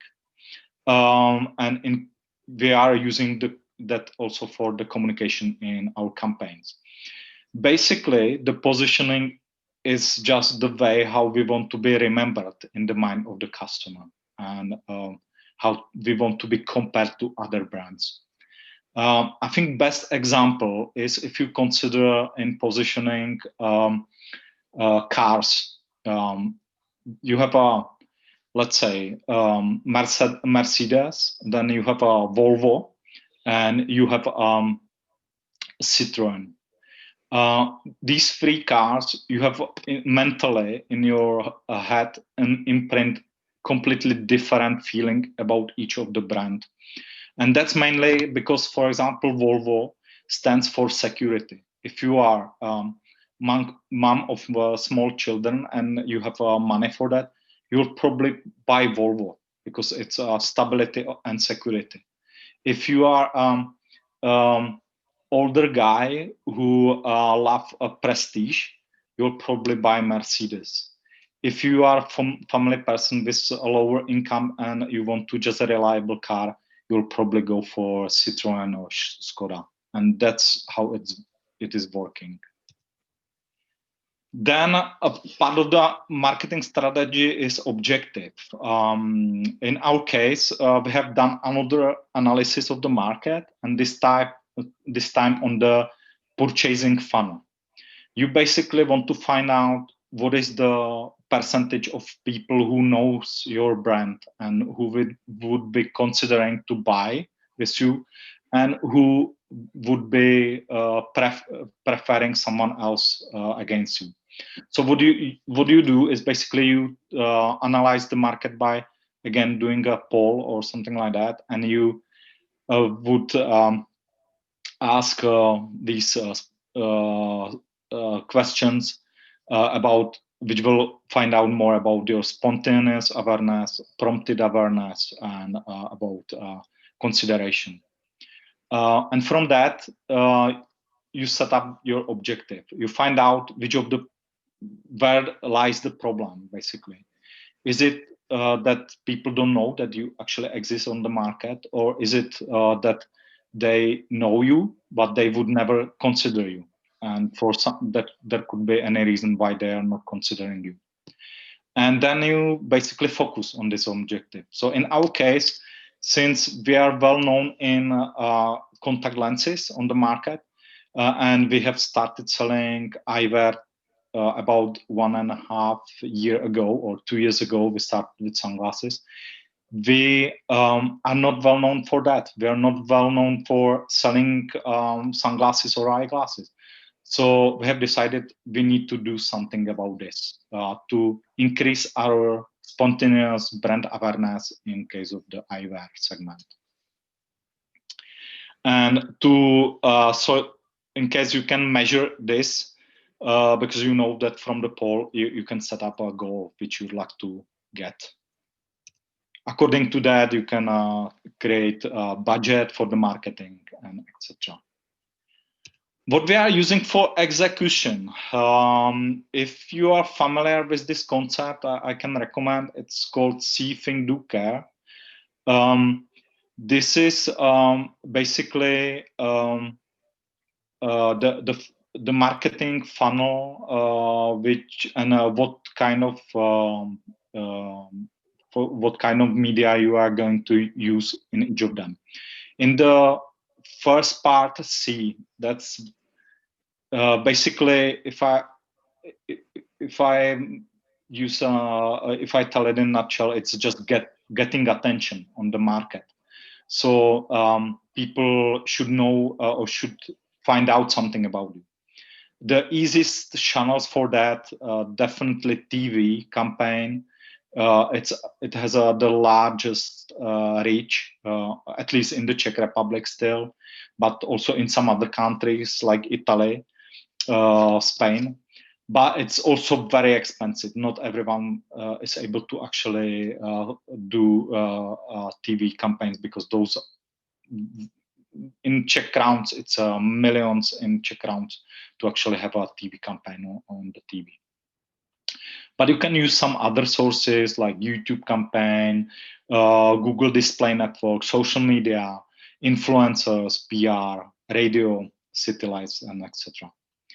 In the Think, Consider part of the marketing channel, you'll do the activities where people are already searching for something. They very often our best channel for that is Google search, or in Czech Republic also Seznam. In Russia, Yandex is definitely a big one for this one. And then you have a part Do. So that's the time when the people are doing the final decision of which company they are deciding and what they are going to buy. So for that, you are again using PPCs, comparison websites, or you can use a newsletter subscription and or affiliate partners. And then in Care, you are trying to get those people again to buy again on your website. So we are using obviously a remarketing campaign. So if you buy on our website, we are showing you banners. After sometimes we are sending you a newsletter telling you, hey, here are new category of glasses who might be interested, or we are sending you information. Your contact lenses probably ran out. You should probably buy a new one, etc. How we are working with this is we are using all this channel. We are using the measuring techniques. Mainly, we are using Google Analytics. If you would like to work in e-commerce, if you would like to work in online generally, I think this is must to have a certificate from Google Analytics and use them. You can find many information there, quite useful. Not only marketing channels, also about your demographic, about your audience, about segments from your website, who are people visiting, who are buying, what is the difference, and etc. What we are doing always is we are measuring, improving, and then A/B testing. And this is what we are doing again and again. It's similar to a design process. So you come up with the idea, you measure the idea, you improve the idea so it works better, and then you're A/B testing it or testing it on the audience, so to see if it's working or not. Jeff asked me if I can also share something from a recent situation, because we have a COVID-19 here, and you see that it is making changes. Yeah? Otherwise, we wouldn't be having this conversation online, but we would be sitting all of us in class and discuss and have a presentation in class.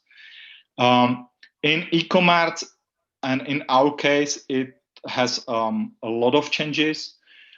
This is graph from our website, where, as you can see on the left side, the bigger graph is showing our daily turnover and margin for last 2 years. And normally our peak season is June, July. That's mainly because people are more active, they buy contact lenses. Also, sun is shining, so people are buying sunglasses. And therefore our peak season is there. This year it was different.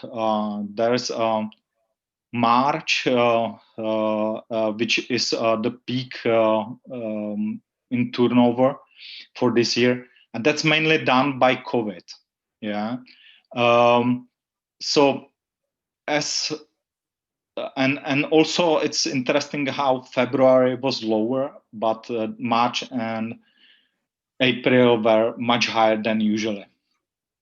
We had the season again, but these 2 months were just spectacularly different than previous years.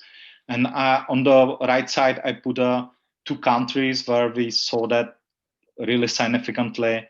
One of them is, those are our smaller, relatively smaller countries, and one of them is Belgium, and the second one is Greece, where we've increased our sales 100% in those months, or over 100%. And what is actually what has happened during the times is people, as it was an uncertain situation, they start behaving differently than they used to. They were afraid of supply. They were afraid that the situation might mean that they would not be able to wear contact lenses or glasses. They were also afraid of, and you probably saw that, they were afraid of if the food is going to be, if the food supply is going to be okay or not. So people were basically stocking themselves up, yeah, increasing whatever they needed. The second, and that's the first wave, basically. The second wave was when the people who were used to buy offline, they start buying online. Yeah, in many countries, the penetration of online sales of contact lenses is high. In some countries, it's still pretty low. Like in the Czech Republic, the penetration is about 70%. In other countries like France, it is just 3%, 5% maximally. So people start buying online, those who were used to buy offline. And then it went down again on normal chart, on normal growth. And that because people also found out that there's no problem with the supply. They were, and the things got to normal as well in May, very much. The stores open again. But also they found out the other thing, that they don't need the contact lenses that necessarily, since they are spending too much time at home. They became lazy, using glasses instead. So they didn't have such a need to buy contact lenses. And in that case, it got to the normal numbers. And on the other hand, you see what has happened in September, October, November. We had already crisis here in the Czech Republic, and you see that the behavior is different. It got back to normal numbers, normal growth, because people found out that they don't have to really stock themselves because everything is, there's no problem with buying the things anyway, and they can buy anytime, and this time they can buy even online, so they didn't see a big problem there. The second challenge is rebranding. As I told you at the beginning, we have currently many brands, and that's always a problem. Plus, as we have done the analysis on the market here in the Czech Republic, we found out that people, they or majority of the people, they don't know us in the eyewear category, and they know us only from the contact lens category. And our name is suggesting basically that we are selling just contact lenses. So therefore, we have decided to use our general brand Lentiamo. And we are currently working on that. We have started with the basic things like informing our customers through emails, direct mails, through SMS, through our website. We're running a couple of campaigns on that, PR articles, etc. And we are also going to do a big campaign in January when we are switched. We will run a quite large campaign for Lentiamo. And that's it. For me, just things which you should think about when you open any business, or if you have any business. You should have a clear objective, in my opinion. Analyze the need for the product or service. For that reason, I would definitely suggest you to, for example, learn the design thinking process, which even Google is offering that for free. They have workshops for that. You should find out if the market already exists and find out a unique differentiator. If you do same all the things as anyone else on the market, you are just one of many. If you want to do something different, you should ideally stand out, and then you can be more profitable. Then you can run a successful business. If you look, for example, on the market of mobile phones, there's so many mobile phones, especially in the Android category. But if you look on Apple is just company which is standing out. They are doing things differently. They are never leader in the innovations, but they implement stable and very good systems. Therefore, the admiration, they made basically their own category within mobile phones. Create things simple, test them, evaluate, improve, or change. That's also the same with the design process. Prioritize the impact before investing the money and time. That's what we learn very often, especially even at the beginning and even now. We had so many things we can work on, but always think the idea is cheap, but the execution is important. And if the execution will bring you almost nothing, then it makes no sense to do it. Have a clear marketing strategy. I talk about that. Define your market segment and think of tactics how to get to them. And carefully decide your brand name. It can go with you a long time now. For us, is, for example, a big problem currently. And that's it.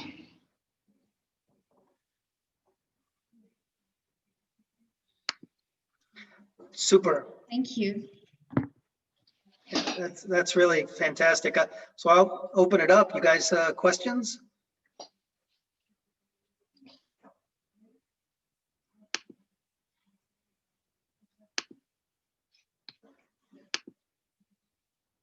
So you have said that the price is your weakness, but as I know from my personal experience of using your platform, the price is cheaper than anywhere for lenses, especially that's why I heard about your company for the first time. So why is it still weakness? Is it because of glasses? Because I'm not informed of the price for glasses, or is it because of other big sharks or other platforms we might not know?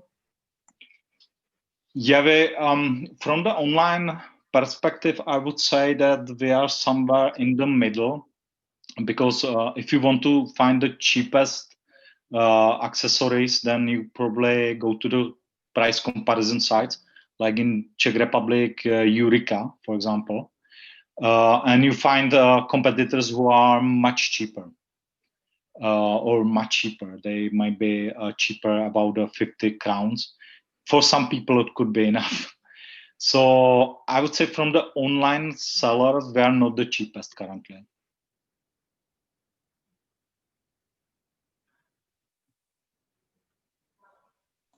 I see, thank you. Maybe I didn't remember that because you were suggesting the best delivery options, and that's why we recommended to each other. So I didn't even believe that there might be some cheaper options. But Yeah, there are always.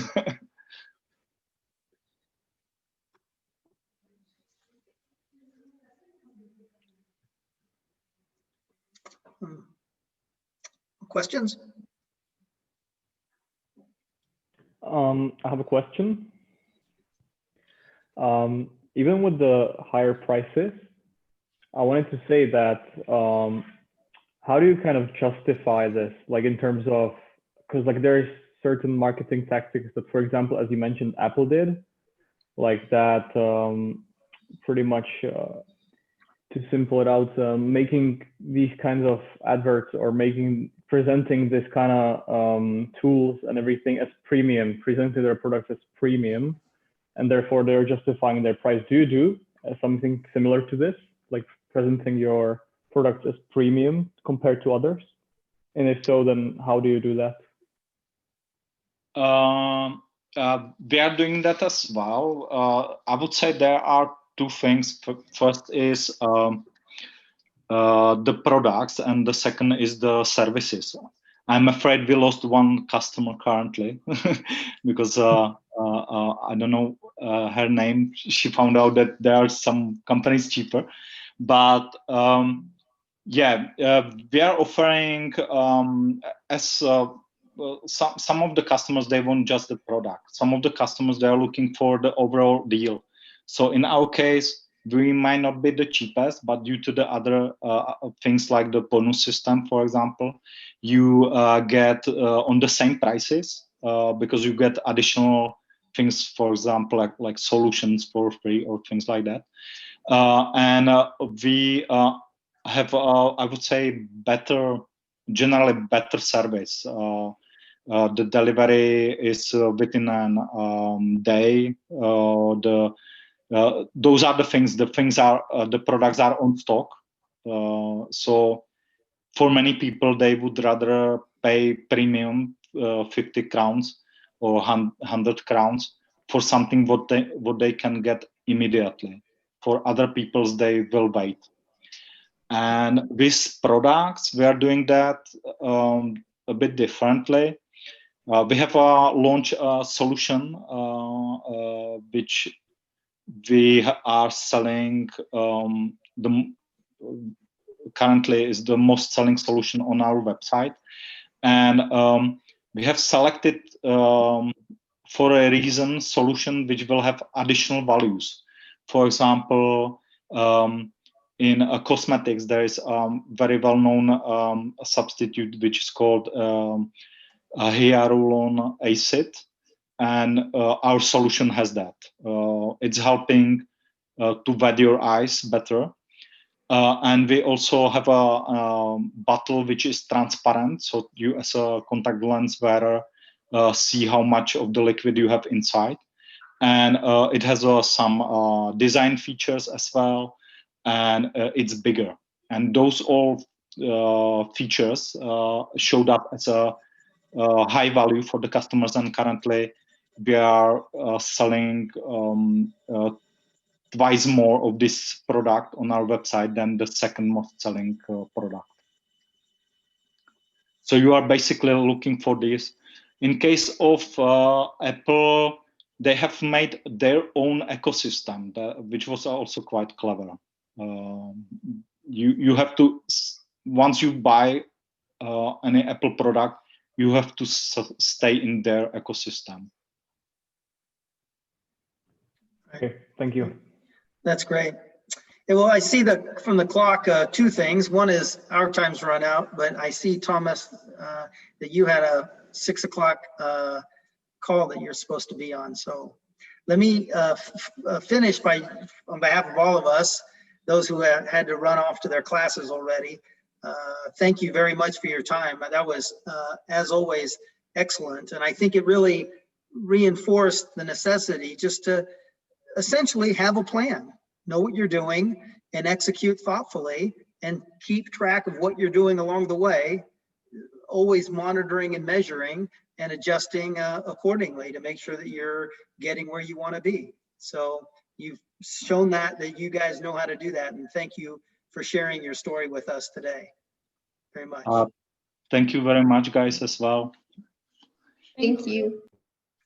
Well, you guys have homework to do as well. You have other classes, so go off and be fruitful, and I will see you next week. And thank you again, Tomas. Ciao. Thank you as well, guys. Enjoy. Good luck at work, at the school. So. Thank you. Thank you.